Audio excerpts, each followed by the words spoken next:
guys, welcome back to my channel, or welcome if you've not been here before. If not, my name is Kat and I make videos on travel and lifestyle and generally being a British person who's newly in Perth, Australia. Today I am coming to you with a weekend in my wallet type video. I had a couple of questions about the cost of living comparison between the UK and Australia, and whilst it's fairly well documented that the cost of living is higher in Australia, it's actually hard to kind of quantify where those disparities lie. So I thought it might be quite interesting to take you along for sort of a usual weekend of running errands, doing some boring life admin things like, you know, filling up the car and take it to the car wash and groceries and things, mixed in with a few beauty treatments, and document the sort of prices and where I can compare how much it would have cost us in the UK for that. A bit of sort of housekeeping. I will put the exchange rate here, but I generally, as I'm going, halve the Aussie dollars and then that gives you the pounds approximately. There's a bit of a difference there, but it gives you a sort of guide price in your mind. Even sort of 3-4 months down the line, I still do that on every single purchase I make. Anytime I see a price, I halve it to see what the sort of value is in pounds. I just can't really get to grips with the dollars just yet. So yeah, as we go through the video, I will try to put the exchange rate in the corner whenever I'm talking about dollars or pounds, just to give you a bit of a guide. So I hope you enjoy the video and I'll check in with you at the end. Morning guys, I've booked a spontaneous massage and facial today. Very unlike me. I feel like I need to preface this with, I don't think I've ever done this for myself, but I've had just a stressful week and I think that's been manifesting in a ridiculous amount of like neck and back pain. So I went on a website, I think it's Kudo, which I will link below, which is basically like an Australian version of Groupon. They also have Groupon here, but I couldn't see any deals that I liked. And I've got a microdermabrasion facial and a back massage, half an hour for each, for $44, which is absurd to me. It's so cheap. So I'm actually a little bit concerned about what the facial might do. Hopefully it'll be fine, but it just seems very cheap. But yeah, so it's Saturday morning. I'm up early and ready to go in just a second, and I'll update you afterwards. This is my face before. I'm actually having a relatively good skin time at the moment. I've been focusing a lot on my skincare regime and I'm quite happy with it, other than a few, I think, stress breakouts. My skin's pretty good, so it'll be interesting to see what microdermabrasion does for me. It was part of the package with the massage anyway, like it added on like no money, so even though I wasn't gonna go for it, I thought I may as well. It's a good way to sort of clock out of all of the stress. So yeah, I will update you afterwards and we'll see what I'm looking like. Hey, I'm back in the car after my absolutely delightful massage and facial. That was really, really nice, so enjoyable. The best way to start a Saturday. Definitely more relaxing than having a lie-in. It was a 9 o'clock, 1 hour treatment and I feel fabulous. The massage was lovely. Only thing is, I feel like what I usually want is someone to like stand on my back and jump on it and like whack their elbows in to like crack my back and get rid of all aches and pains, which she was very soft-handed, so that didn't happen, but it was still so nice. And then the facial was really good actually. I had the microdermabrasion, which I've never had before, and I was a bit nervous, especially because of the price of it. It was really, really cheap. I was nervous that it was going to be, you know, just a bit dodgy, a bit like, oh my god, what are they doing to my face? I was worried that I was going to come out with a bright red face, but it was nothing like that at all. It was like a normal, nice facial, where they sort of do all of your normal skincare regime, and then they did the microdermabrasion, which if you don't know what it is, which I didn't either, they get basically, it's like a little sucky thing, and just sort of run it across your face, and that suction like draws out any like dead skin cells and all of that sort of thing. So annoyingly,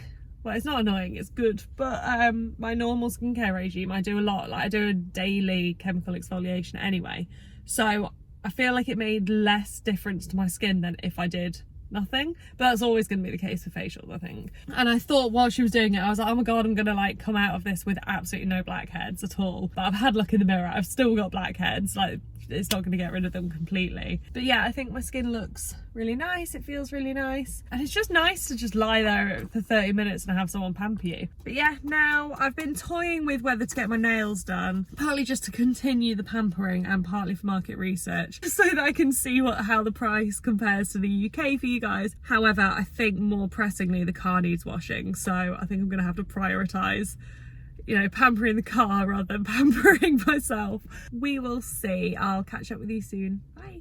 Just a quick one whilst I think of it. The petrol here is really quite cheap, so I've just paid $70 for a full tank. We've got a like mini SUV for a full tank, so yeah, cheap petrol. Okay, I would like to share that I was a responsible adult and I got the car cleaned. So for reference, that was $59. We went to a place called Magic Car Wash, and I've not really sussed out car washes here yet. I've always found them a little bit intimidating, and in the UK for the most part we just wash the car ourselves, or on an odd occasion we would sometimes go to those, you know, like the roadside ones, which I've not seen over here, but you get them in the UK, where they're like, yeah, roadside ones. They look a little bit like dodgy, but they're like £10 for a car wash, and they sort of polish it up or whatever it is that they do. Buff it, is that the word? And they generally do a really good job. Here, from what I've seen, it looks like you've got obviously like the motorised ones, which my dad's always told me never to go to because it will scratch paintwork. Or there seems to be quite a few where they have it all set up, but then you wash it yourself. But I think you would have to pay for sort of the facility.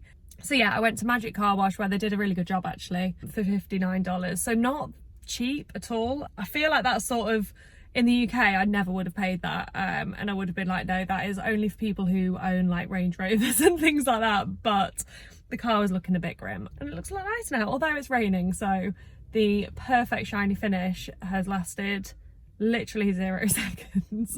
Very annoying. I do think that's one thing with city living that I've noticed. A lot of our costs have gone up because there's a lot of things that you can't do yourself, and you have to sort of, so car wash is a perfect example. When you live in a house where you've got to drive and you're able to wash it yourself, then that costs you nothing. Whereas when you live in a city, you have to go out, and there's a lot more things like that. So our spending on coffees and lunches and stuff is just so much higher. I would say our lunch is just generally, because our kitchen's smaller, we don't have as much space to store, so we can't like stockpile ingredients. The kitchen's not really big enough for us to be like prepping lunch whilst making dinner, so we're spending a lot more on groceries because we're buying smaller packets of things and grabbing lunch on the go a lot more, which is partly because we're living in the city, we're going past it and like, oh yeah, that place looks nice, but also because we don't have the kitchen space or the time or the effort, the energy levels to, you know, make lunch in advance and things. So for that reason, I think our like cost of living has gone up a lot more. It's the things which you wouldn't consider when you are like, oh yeah, we're gonna go live in an apartment. You don't really think about those things costing a lot more, but they do, it all adds up, I guess. So yeah, I'm now gonna go do the grocery shop, which I'm at Coles for that. So off I go to the supermarket. Bye.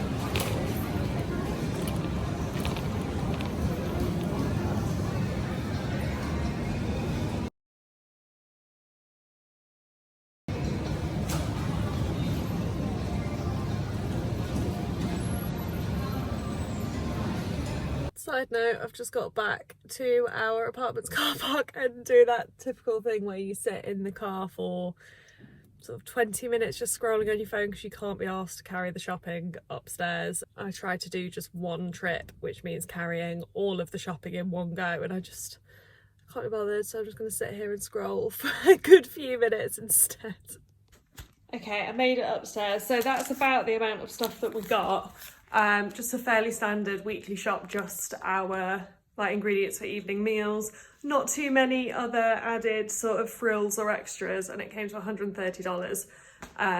So I do find the groceries really expensive. In the clips that I filmed whilst I was in there, I was trying to showed these sort of prices of the vegetables especially are so much money.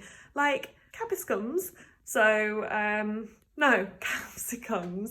capsicums, yeah, I always get that wrong.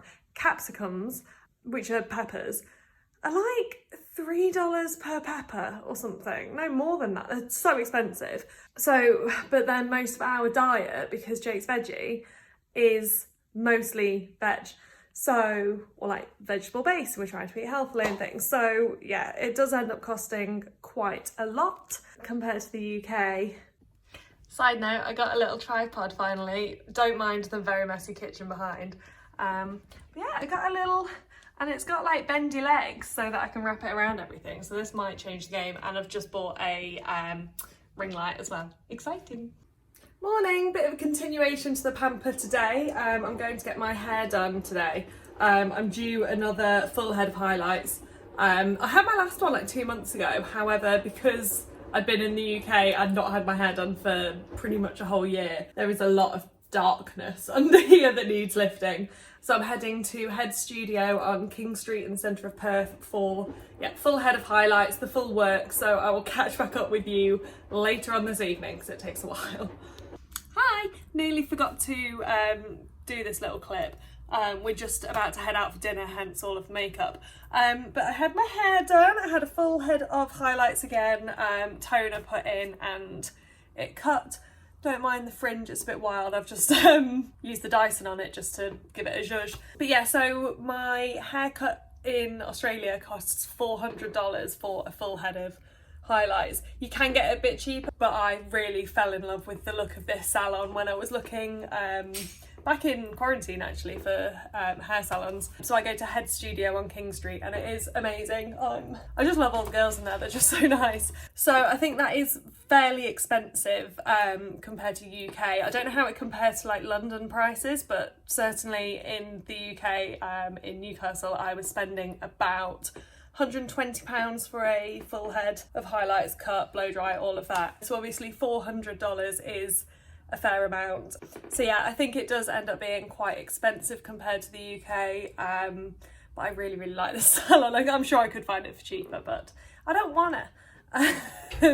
So I think that rounds up my sort of weekend in my wallet video. I hope this was helpful. I had a request for a sort of comparison between prices in the UK and Australia, and I felt like this was the best way to do it without literally just listing things. So I hope this was a bit more interesting and helpful. Yeah, thank you so much for watching. Please like and subscribe for more videos like this. Yeah, I hope to see you again. Bye. See you next time.